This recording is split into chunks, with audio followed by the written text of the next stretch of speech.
Dragi poslušalci, drage poslušalke, pa smo končno spet skupaj, tokrat v drugi sezoni. Lepo pozdravljeni, poslušate Triglav skladi Stockcast. Z vami smo danes jaz, Matjaž Pogorevc, sem investicijski analitik. Jaz sem Aleksandar Guterje, sem upravljalec investicijskih skladov. Jaz sem Klara, delam na področju financ. Jaz sem Radvoj Pregel, upravljalec na individualnem upravljanju premoženja. S to epizodo začenjamo drugo sezono našega podcasta. Koncept ostaja nespremenjen, pogovarjamo se o investicijskih temah, ki se nam zdijo pomembne za uspešno dolgoročno investiranje. Verjetno pa ne bo škodilo, če na kratko predstavimo, kaj imamo v misli z investicijskimi temami, tisti, ki z nami niste bili v prejšnji sezoni. Ja, investicijske teme so izjemno pomembne po našem mnenju za sprejemanje investicijskih odločitev. Mi definiramo investicijsko temo kot strukturno spremembo, ki ima otipljiv vpliv na kapitalske trge. In te spremembe so lahko ekonomske, socialne, tehnološke ali družbene narave. Učinek pa mora biti numerično izmerljiv in utemeljiv skrbno kvalitativno analizo.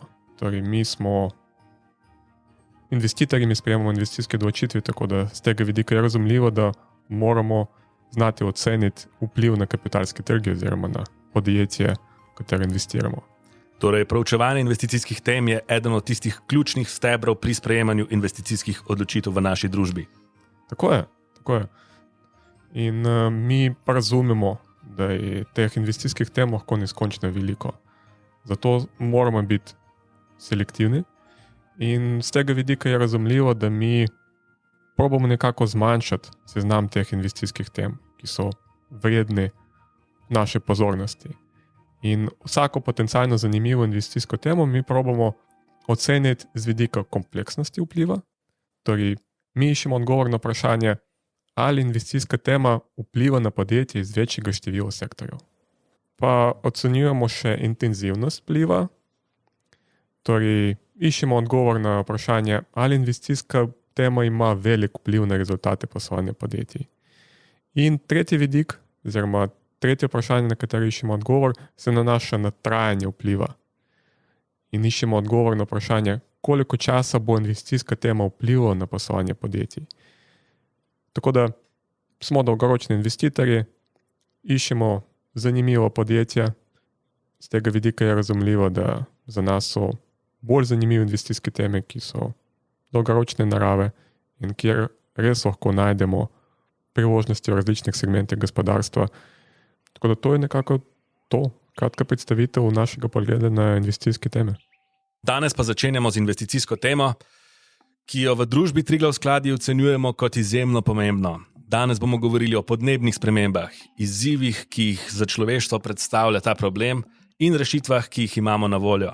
Pravzaprav ravno prehod na zeleno gospodarstvo je po našem mnenju rešitev. Ocenjujemo, da na tem področju se bodo zgodili pomembne spremembe, da bo prišlo do sprememb tako v strukturi gospodarstva, kot tudi v tehnologiji, kot tudi obnašanju družbe kot celote. Oziroma, ocenjujemo, da te spremembe so nujno potrebne, če hočemo znižati obseg podnebnih sprememb. In podnebne spremembe vidimo kot problem. Ocenjujemo, da to predstavlja velik problem za celotno človeštvo, mogoče celo za obstoj celotnega človeštva. In glede na vse spremembe, ki jih pričakujemo, da se bodo zgodili v naslednjih desetletjih, je razumljivo, da tudi rešitev oziroma razumevanje potencialnih poti za reševanje tega problema je za nas pomembno. Mi smo dolgoročni investitorji in moramo razumeti tveganje in moramo razumeti priložnosti. In razumeti to izjemno kompleksno problematiko nam bo danes pomagal Radvoj Pregel, ki je zaposlen v naši družbi kot upravljalec na področju individualnega upravljanja. Radvoj ima izjemno veliko znanje in, kar je mogoče še najbolj pomembno, zanimanje za to področje in verjamemo, da bo on pomagal razumeti to problematiko. Tako da, Radvoj, lepo pozdravljen. Pozdravljeni in hvala za povabilo. Hvala, Radvoj. Hvala. Tako da ja, Radvoj, problematika podnebnih sprememb je z nami že nekaj časa vedno bolj aktualno postaja. Tudi v letošnjem letu smo imeli kar veliko požarov, poplav in me zanima, kaj ti misliš o tem, kje smo zdaj, zakaj smo do te točke prišli, kaj so tisti glavni krivci, zakaj se sploh pogovarjamo o podnebnih spremembah? Ja, zmeraj bolj se vidi, te klimatske spremembe so tudi vsem ljudem, vsem nam vidne. Vidimo letošnje poletje, kako je bilo toplo, ne samo pri nas, ampak na celi severni polobli. Temperature so bile rekordne, dežja ni bilo, ko je prišel, so bile to nevihte, poplave, orkani drugje in tako naprej. To je tudi najbolj vidno. Ampak klimatske spremembe so širše. Ni to samo, bom rekel, izpusti CO2 in s tem segrevanje ozračja. To so tudi odpadki, zmanjšanje biodiverzitete, onesnaževanje voda, na drugi strani pretirana uporaba resursov na zemlji. Tako da to se je pripeljalo do nekih zelo velikih ekstremov in zdaj smo tukaj, kjer smo predtem, bom rekel jaz, ne toliko problemov, ampak predvsem izzivom, ki ga ima človeštvo. Mogoče je res to eno izmed največjih izzivov, pred katerim je prišlo človeštvo doslej. Ja, problem je res zelo kompleksen in do tega problema prihaja zaradi velikega števila različnih dejavnikov. Ampak verjetno bi se strinjal s tem, da še vedno izpusti toplogrednih plinov predstavljajo največji problem, s katerim se srečujemo. Res je, vrednost izpustov CO2 oziroma širše toplogrednih plinov so največji v tej zgodovini človeštva. Ti so sploh v zadnjih stoletjih skokovito narasli. Moramo vedeti, da izpusti CO2 na letnem nivoju so dosegli že 43 milijard ton. Po drugem kazalniku, ko merimo delež CO2 v ozračju, se je ta v zadnjih stoletjih povišal iz 320 delcev na milijon delcev na 410 delcev na milijon delcev, tako da ta skok je bil zelo, zelo močan in da se je tudi samo segrevanje ozračja posledično zgodilo. To pomeni, da temperature se višajo in ukolikor ne bomo nekaj ukrenili, lahko se ne zgodi tudi ta črn scenarij, kjer se bo do leta 2100 temperatura ozračja dvignila za 3,5 stopinje glede na predindustrijski nivo. Kaj pa to pomeni predindustrijski nivo? To pomeni neko povprečno temperaturo, ki se je gibala tam med leti 1850 do leta 1900, se pravi, ko je prišlo do tega industrijskega preboja na Zemlji. Ne? In s tem smo v bistvu povečali zelo močno te izpuste. In kje smo zdaj? Torej se je menjal problem segrevanja. Se je kaj zgodilo v teh 120 letih? Ja, seveda. Ta količina CO2, še posebej, pa tudi drugih toplogrednih plinov. Ne? Tukaj so tudi plini, kot je dušik, metan, pa ogljikov dioksid, ki izhaja iz uporabe zemlje oziroma poljedelstva. Ne? In vse tega je v ozračju tako veliko, da prihaja do učinka segrevanja, do učinka tople grede. In učinek tople grede enostavno pomeni, da se temperature višajo, da se ledeniki talijo in posledično tudi morja dvigajo. Tako da ta vpliv je zelo obsežen in širok. In za koliko se je že povečala temperatura? Temperatura se je povečala tam nekje med 0,95 stopinje Celzija do 1,2 stopinje Celzija, merjeno po različnih metodologijah, seveda glede na predindustrijsko dobo. Pa če tako gledamo, recimo največ CO2 spustijo ravno v podjetja, v bistvu v industriji, potem 30% izpusta je v bistvu je izpusta CO2 preko pridobivanja elektrike in potem 15% preko kmetijstva. 14% predstavljal izsekavanje gozdov. Drugače pa tretja pomembna skupina, kar je verjetno nekako pričakovano, je transport. Torej različne vrste transporta. Ja, po mojih podatkih kar 37% vseh končnih izpustov v ozračje predstavlja transport. In od tega je kar 70% odpade na osebne avtomobile in tovornjake. Tako da zato je toliko poudarka in tako velik pomen na električnih avtomobilih in električnih tovornjakih, ker to res na koncu predstavlja ta velik delež izpustov, ne, po črto vsaj četrtino končnih izpustov so ta dva segmenta. Ampak, če pogledamo potem iz vidika, da bi vsi avtomobili, v bistvu transportna sredstva, šla na baterije, pomeni, da bomo pa porabili več elektrike. Za proizvodno več elektrike bo ponovno več izpusta CO2, če nam šli na obnovljive vire energije. In je zdaj tako. Po eni strani v bistvu imamo težavo, da če bomo šli vsi, ne vem, da transporti ne bojo bili na notranje izgorevanje, pomeni, da bomo več elektrike porabili.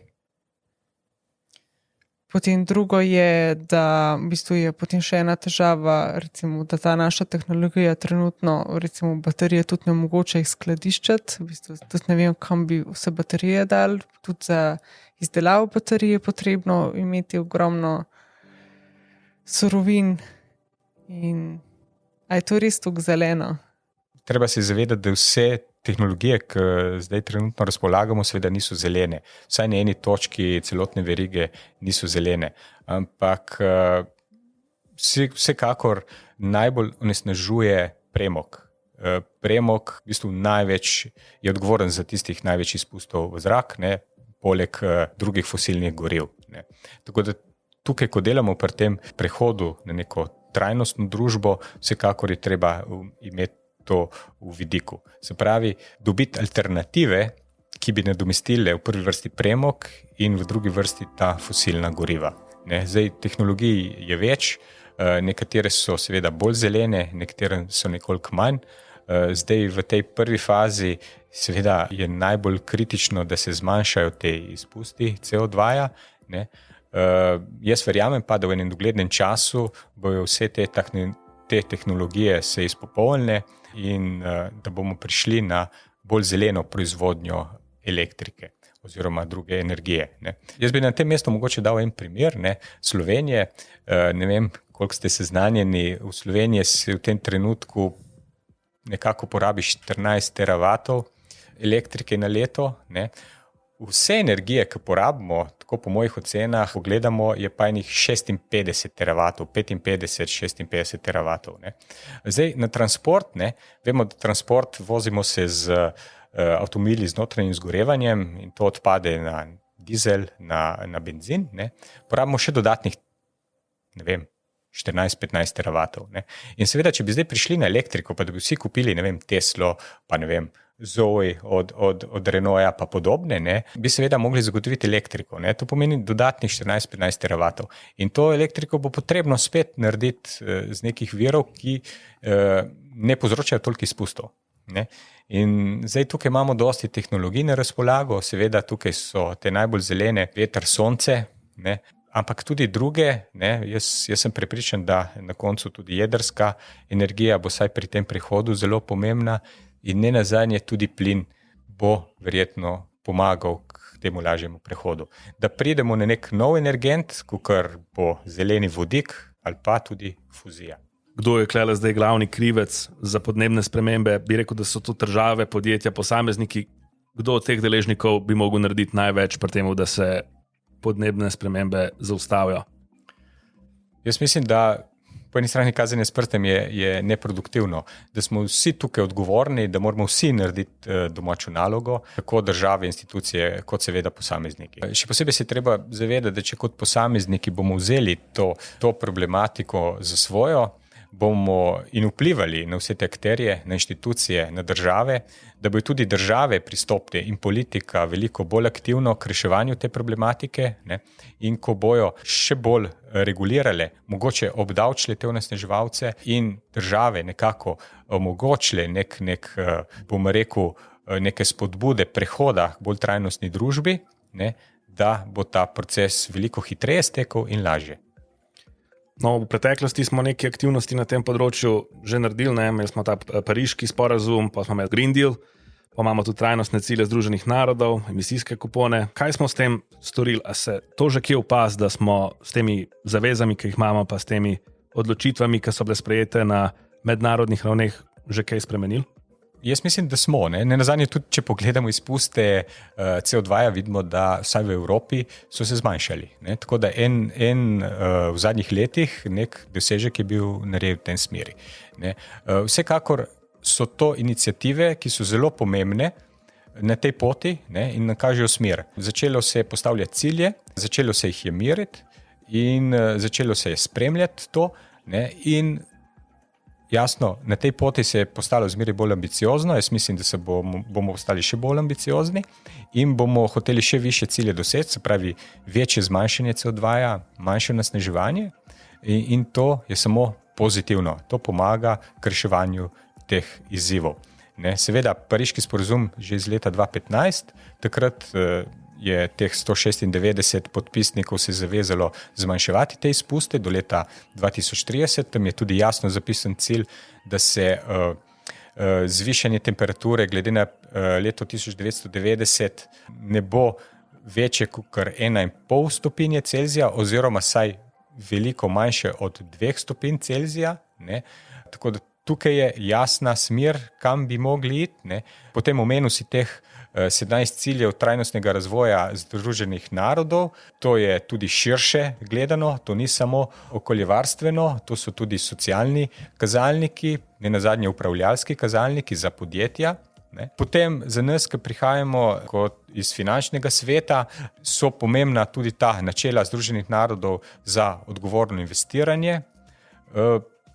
Nenazadnje v Evropi imamo ta zeleni dogovor, to je nek skupek nekih iniciativ, nek projektov za prehod na trajnostno družbo. Del tega je na primer v lanskem letu sprejeta iniciativa FIT za 55, to pomeni, da bi do leta 2030 zmanjšali ne za 40, ampak celo za 55% izpuste CO2. Potem pri vsej tej zadevi je pomembna iniciativa oziroma projekt Carbon Disclosure Project, se pravi projekt razkrivanja izpustov CO2. Zato so dali pobudo 515 institucionalnih vlagateljev, ki kontrolirajo več kot $106 bilijonov premoženja in pomagali vzpostaviti nek okvir poročanja teh izpustov. In po tem projektu že 14,000 svetovnih podjetij in organizacij poroča o izpustih. Potem smo kar na pravi poti, vse te aktivnosti, ki jih delamo, pa usmeritve, ki jih imamo. Si optimističen glede prihodnosti? Bomo dosegli te cilje? Sem optimističen, sem pa krati tudi malo realističen. Vem, da so izzivi zelo veliki in to verjetno je res en večjih izzivov, če ne že največji, ki ga je človeštvo kdaj imelo. Ampak imamo znanje na svoji strani, tehnologijo, inovativnost. Res je tudi, da to veliko stane. Po nekih ocenah je potrebno 2500 milijard letno investirati v ta trajnostni prehod na svetovni ravni, da bi dosegli nek preboj. Ampak jaz mislim, da tako kot je večkrat že človeštvo dokazalo znanje, moč, voljo, da doseže, nenazadnje v korona krizi, ko se je tako hitro dobilo te zdravila in cepiva, tudi pri tem izzivu bomo kos. Mogoče odraz sprememb v pogledu na situacijo je večja razširjenost tako imenovanega ESG investiranja, torej investiranje, ki upošteva okoljske dejavnike, socialne dejavnike in upravljalske dejavnike. Marsikdo bo celo rekel, da je to sinonim za trajnostno investiranje, ESG investiranje. To vidiš kot premik v pozitivno smer, da zanimanje za nekoliko bolj sistematizirano upoštevanje trajnostnih dejavnikov pri investiranju, da se to širi tako pri procesu investiranja, kot tudi z vidika povpraševanja strani vlagateljev. Ja, jaz mislim, da to je zmeraj bolj pomembno, prav zaradi te širine te problematike, da ko se analizira neko podjetje, da se tudi te ESG dejavnike, se pravi te trajnostne vidike, vključi v to analizo posameznega podjetja, ker ti trajnostni vidiki res pomenijo na eni strani neko določeno tveganje, ki ga podjetje bo imelo, ampak tudi priložnosti. Ne. Z obeh strani moramo gledati vso situacijo in so še kako pomembni. Vkolikor naredimo konkretno analizo nekega podjetja, bomo videli, da te klimatske spremembe s sabo prinesejo tveganja na eni strani, da podjetje ali bo res doseglo te prihodke, ki jih načrtuje v naslednjih 5-10 letih, ker se dogajajo te velike klimatske spremembe, ali bo na drugi strani imelo neke odhodke, neke stroške povezano s tem, neke investicije. Ne. Vse to bo vplivalo na denarni tok, na neto dobiček, ki ga podjetje je izkazalo. Tako da to je zelo pomembno, da mi integriramo te trajnostne dejavnike v samo vrednotenje in tudi v investicijski proces. Na tem področju pa so spremembe tudi na področju regulative. A je to res? Regulativa se zelo hitro spreminja. Tukaj je še posebej Evropska unija zelo, zelo aktivna na svetovni ravni. Sprejela je vrsto uredb, najbolj odmevne so SFDR uredba, naprimer za poročanje finančnih podjetij glede naložb, trajnostnih naložb in sprejetih trajnostnih politik. Na drugi strani je tukaj tudi EU taksonomija, to je druga uredba, ki jasno klasificira 77 sektorjev glede na njihovo trajnostnost, se pravi, koliko prispevajo k enim izmed teh 6 ciljev, trajnostnih ciljev, od zmanjševanja podnebnih sprememb do prilagoditve podnebnih sprememb, do promocije biodiverzitete, pa zmanjševanja onesnaževanja vod, pa zmanjševanja nasploh onesnaževanja, pa bomo rekel, prehod na krožno gospodarstvo. Prej smo omenjali tudi te emisijske kupone, pa me zanima, kakšen pogled imaš ti na to? Kuponi, jaz mislim, da so vsem tem pogledu zelo pomembni. Ne? Jaz mislim, da na koncu podjetja imajo cilj ustvariti dobiček. Ne? In zdaj seveda morajo se truditi, da naredijo čim večje prihodke s čim manjšimi stroški, da je dobiček čim večji. Zdaj, zelo pomembno je, da tukaj podjetja, vkolikor uporabljajo več resursov, naravnih virov, da zato tudi več plačajo. Ne? In emisijski kuponi so ravno ta inštrument, da se vsakemu podjetju, ki zdaj onesnažuje več, da tudi plača več. Ne? In kje postaviti to ceno, je lahko tudi zelo pomembno. In podjetja ki bolj onesnažujejo, bojo še kako previdna in bojo šla po poti trajnostnega razvoja, da bojo manj onesnaževala, če bojo več plačala. Zato jaz mislim, da je ta inštrument emisijskih kuponov zelo pomemben. Ne nazadnje ga vidimo, da so ga tudi druge države vzele za svojega, ne nazadnje tudi Kitajska gre po tej poti. Jaz mislim, da tudi ostale države po svetu bojo nekaj inštrumentov, ki jih je Evropa že razvila, vzeli za svoje. Sem pred kratkim poslušal podcast ravno na to temo, uporabo emisijskih kuponov kot morebitno rešitev oziroma način zniževanja izpustov toplogrednih plinov. Zraven so bile omenjene še emisijski davki. Imaš kakšno mnenje glede tega? No, v tem podcastu je bilo rečeno, da je treba skupaj uporabljati tako emisijske kupone, kot tudi emisijske davke. Kakšno je tvoje mnenje? Ja, vsekakor kombinacija obeh. Ne. Zdaj trenutno emisijski kuponi pokrivajo 45% izpustov CO2 v Evropi. Ne. To pomeni, da prostora za razširitev teh emisijskih kuponov je zelo, na drugi strani tudi davkov. Ne.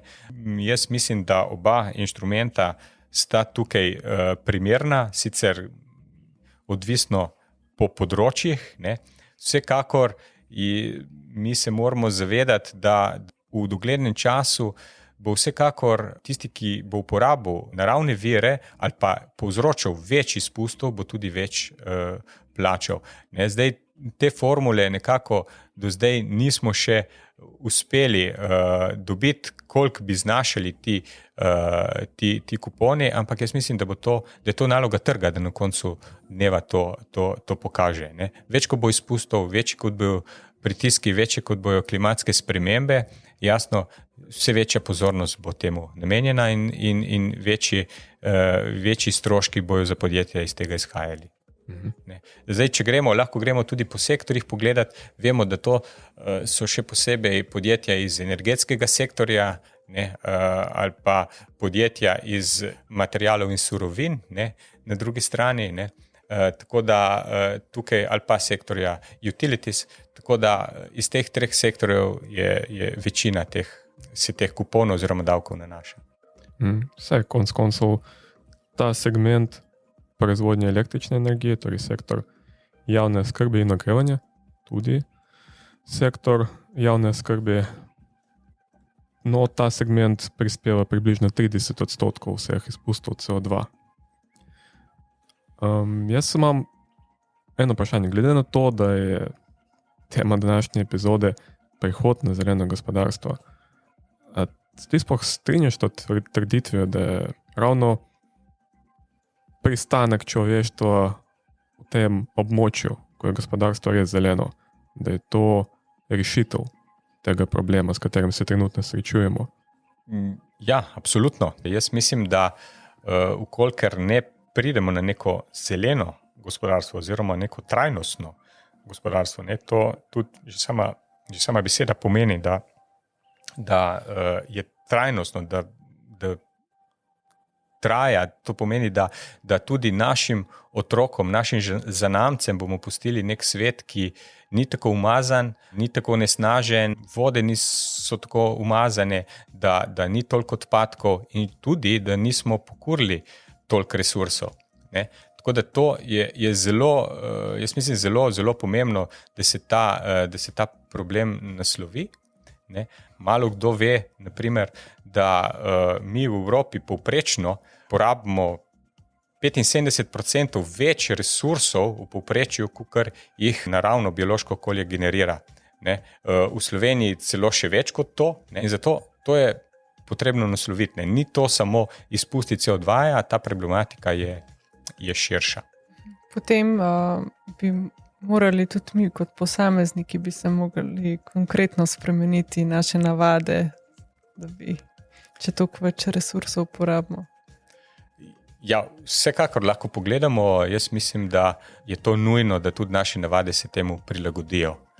Zdaj, jaz vidim, ko se pogovarjamo o tej temi, kot so se abolicionisti pogovarjali o prepovedi sužnje lastništva takrat, ne, smo pa prišli do tega, da sprejmemo neke človekove pravice, tudi zdaj, mogoče smo v tem obdobju, ko bomo prišli do tega spoznanja in spremenili pot mentalitete, da res postajamo naravnani in primerni, da lahko dosegamo te zelene cilje in dosežemo nekoč tudi zeleno gospodarstvo.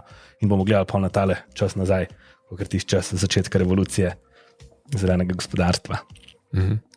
Ko še jaz ponudim svoje razumevanje te problematike oziroma te investicijske teme, torej zakaj je to lahko pomembno. Torej, jaz se strinjam s tabo, Radivoj. In če gledamo z vidika dolgoročnega investiranja, jaz mislim, da vsak bi moral na tak način razmišljati. Konec koncev imamo pred sabo zelo pogosto 10, 20, 30, tudi 50, 60 let.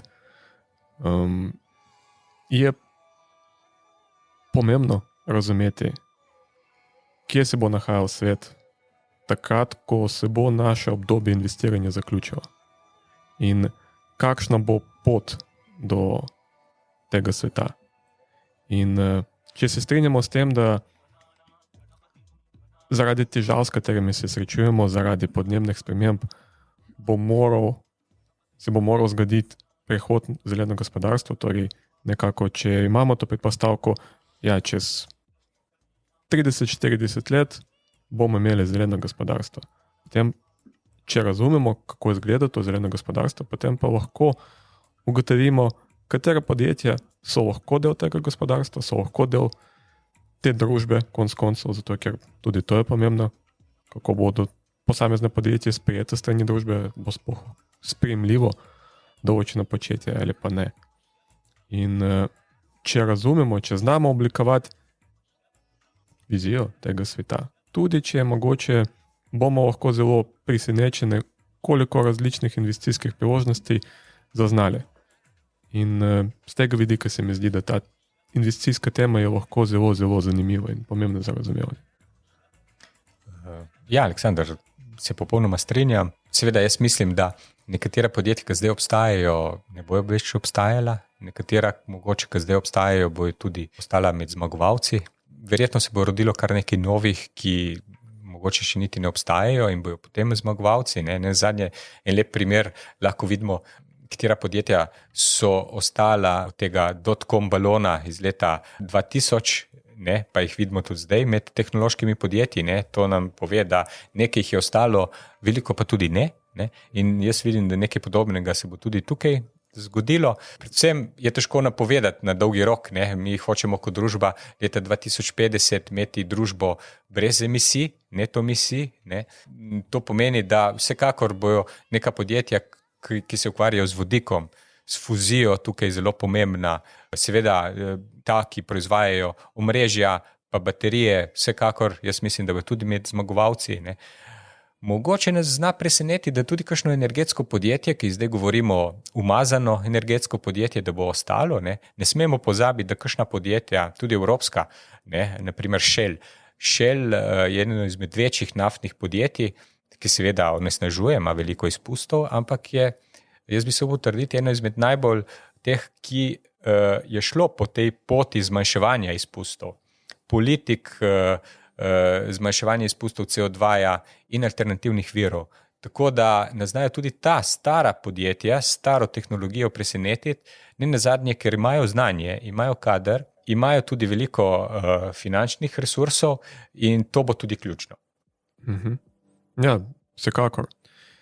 Jaz bi tukaj mogoče še izpostavil še eno stvar, ko govorimo o boju s podnebnimi spremembami, o doseganju določenih ciljev na področju zniževanja izpustov toplogrednih plinov, nikakor ne moramo pozabiti tudi drugi vidiki trajnostnega življenja. In vse te cilje so pomembne. Tako da moramo zelo paziti, kakšne odločitve sprejemamo. Torej, hočem reči, da ni dovolj, da znižujemo izpuste CO2 oziroma toplogrednih plinov, če pa drugi strani uničujemo okolje na drugih področjih. Če pa drugi strani znižujemo določene standarde na področju upoštevanja interesov širše družbe. In konec koncev moramo vsekakor upoštevati ta vidik kakovosti upravljanja družbe. Tako da samo to sem hotel izpostaviti, da za poslušalce okolje je pomembno, vsekakor, ampak moramo upoštevati tudi druge komponente in ne smemo pozabiti. Hvala, Aleksandar, da si to spomnil. Se popolnoma strinjam, ESG vidik je širši, absolutno. Tukaj je okolje, se pravi družba, governance pomeni upravljalski vidik. Tukaj so vsi trije zelo pomembni. Seveda, kot spadajo človekove pravice, delavske pravice, enakosti med spoli. To je še kako pomembno, če hočemo kot družba biti celovita, vključujoča, taka, ki spoštuje razlike. To je vsekakor zelo pomembno, ker samo neka vključujoča družba bo uspela narediti nek prehod naprej, ki bo tudi vzdržen. Tretji vidik, ta governance, ta upravljalski vidik, jaz mislim, da je tudi izjemno pomemben. Ker če upravljalska struktura podjetij in inštitucij vzame za svoje te trajnostne vidike in deluje v tej smeri, potem bom rekel, če kapitan ladjo vodi v pravi smeri, bomo vsekakor tudi mi kot družba šli v pravi smeri. Zato ta upravljalski vidik je tako zelo pomemben. Tako, ja, je okoljski vidik seveda pomemben, ker zdaj te klimatske spremembe so kar korenite, ampak vsi trije vidiki skupaj so pri nekem nadaljnjem razvoju fundamentalnega pomena. Skratka, pred nami je še dolga pot, ki verjetno bo zahtevala veliko truda, da prehodimo to pot in verjetno v določenih pogledih tudi poguma, ker bodo potrebne spremembe v našem razumevanju sveta, v razumevanju naših potreb. Tako da, ja, ne bo enostavno. Ampak vsekakor pa bo zanimivo. Absolutno bo zanimivo, jaz ostajam optimist. Mogoče bom tukaj eno stvar povedal. Lahko se obrnemo nazaj, kje je bila družba pred 100 leti, pa vidimo, da so pri vseh 3 komponentah smo že naredili neke konkretne korake naprej, pa potrebno je vedeti, ne, da pred 100 leti je družba podvojila znanje, če tako rečem, vsakih 100 let.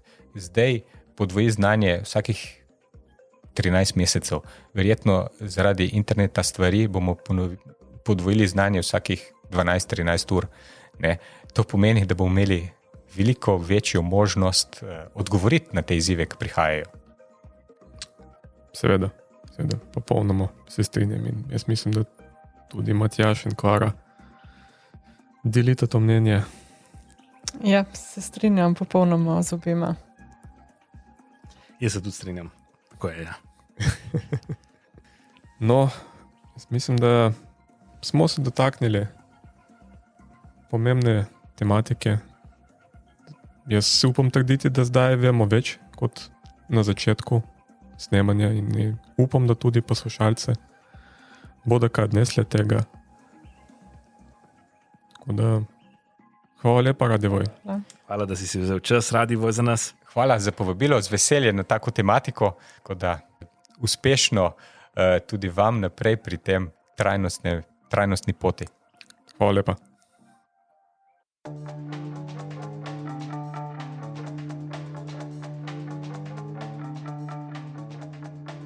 Podcast, ki ste ga poslušali, je informativne narave in ne predstavlja naložbenega priporočila oziroma investicijskega svetovanja. Je splošne narave in ne more upoštevati posameznih potreb poslušalcev.